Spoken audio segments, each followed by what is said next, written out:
جب سامنے عرب تھے قرآن کریم جس وقت نازل ہو رہا تھا تو اس وقت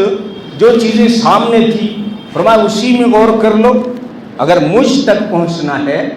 تو جو چیزیں تمہارے سامنے ہیں اس میں ریسرچ تو کرو، تحقیق تو کرو، اس کی تہ تک تو پہنچو۔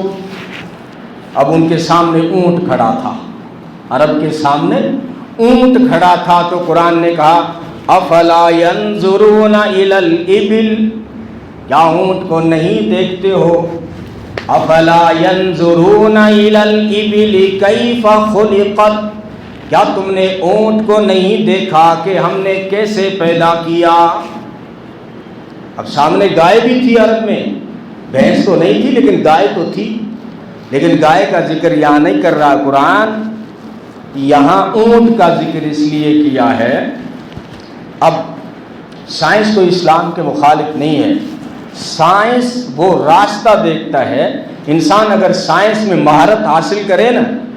اور اس کی عقل اگر ٹھوکر نہ کھائے اور اس کے دل پہ اگر مہر نہ ہو تو وہ خدا کی طاقت کو ضرور تسلیم کرے گا،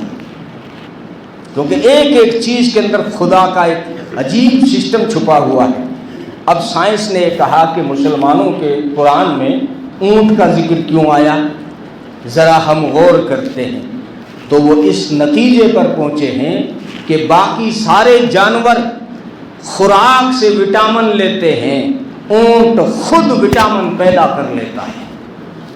خود اپنے اندر وٹامن پیدا کر لیتا ہے۔